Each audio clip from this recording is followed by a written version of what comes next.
Oke, Assalamualaikum warahmatullahi wabarakatuh. Malam hari ini mungkin saya akan sedikit share terkait dengan apa yang saya dapatkan di kuliah kehidupan. Nah, di kuliah kehidupan ini saya mempelajari terkait dengan salah satu materi yang cukup menarik, yaitu TikTok. Nah, kenapa memang saya pelajari TikTok ini?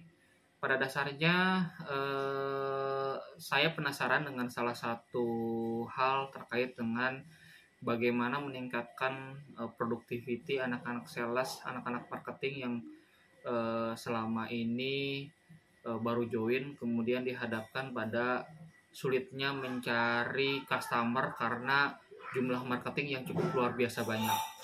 Nah, salah satu marketing-marketing yang sekarang ada hampir 60-80% mengandalkan sosial media sebagai media pemasarannya. Salah satunya adalah Facebook. Maka perlu ada salah satu channel yang memang menjadi tools juga untuk memudahkan supaya marketing-marketing yang baru ini bisa survive.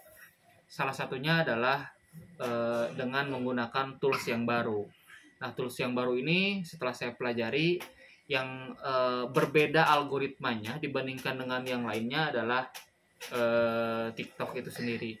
Nah, kalau kita melihat algoritmanya di media sosial seperti Facebook, kemudian IG, kemudian yang lainnya, itu media-media ini mengandalkan kayak YouTube dan sebagainya, mengandalkan subscriber, mengandalkan follower-followernya sebagai algoritmanya. Jadi kalau kita seneng tentang otomotif dan follow dan subscribe yang otomotif, maka akan muncul channel-channel otomotif tersebut.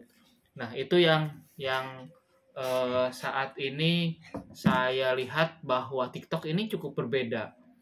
TikTok ini kalau kita lihat bahwa saat ini memang TikTok merekomendasikan yang kita tidak follow, merekomendasikan hal yang tidak kita subscribe seperti itu, dan merekomendasikan apa yang tidak kita sukai. Salah satu contohnya adalah viralnya Bima yang di Lampung itu sendiri, yang komen terkait dengan rusaknya jalan di Lampung seperti itu. Nah, sebetulnya konten-konten yang politik seperti itu kan sangat minim ya.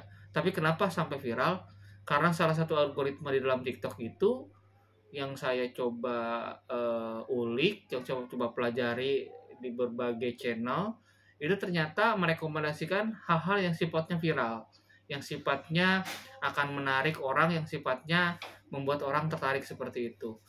Nah, itu salah satu yang kekuatan dari TikTok itu sendiri.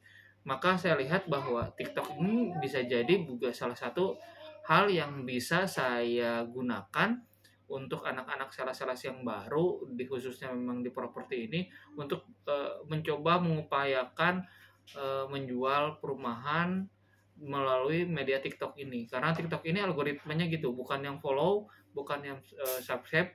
Meskipun kita tidak suka properti, maka kalau misalkan ternyata konten itu konten yang bisa membuat viral dan sebagainya, akan diiklankan sama TikTok itu sendiri, dan akan masuk ke dalam apa ya, istilahnya beranda kita gitu, seperti itu. Nah, sehingga menjadi viral. Nah, itu yang algoritma TikTok yang menurut saya juga cukup lumayan berbeda dibandingkan dengan lain. Nah, saya pikir bahwa TikTok ini sangat menjanjikan ke depannya. Kenapa memang menjanjikan ke depannya?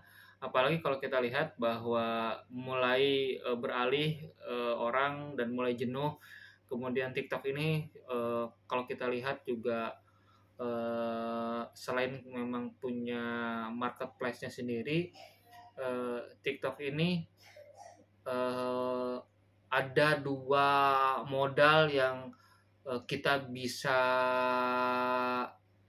coba masuk ke sana ketika kita punya dua modal ini. Nah, untuk terkenal di TikTok cukup dua modal ini. Yang pertama adalah cantik dan ganteng, cantik atau ganteng. Jadi orang yang cantik dan orang yang ganteng dengan joget-joget sedikit 30 detik mungkin bisa viral di TikTok seperti itu, asal kita cantik dan asal kita ganteng. Nah, Selain itu juga di TikTok ini menjadi ajang untuk istilahnya pamer harta, ya, untuk pamer harta, nge-flexing dan sebagainya, meskipun juga pamer harta ini bukan berarti yang miliknya dia, tapi pamer ini lebih ke pamer kekayaan, harta dan sebagainya, lebih flexing. Konten-konten yang seperti itu yang akhirnya memang bisa naik dengan cepat. Nah, itu yang saya lihat bahwa TikTok ini kedepannya juga akan bagus, akan apa ya, akan orang banyak yang masuk ke TikTok karena dua modal itu. Modalnya orang yang punya uang, mereka melakukan flexing, dan orang yang cantik dan ganteng, yang menjual kecantikan dan kegantengannya untuk mendapatkan follower dan subscriber lebih banyak seperti itu.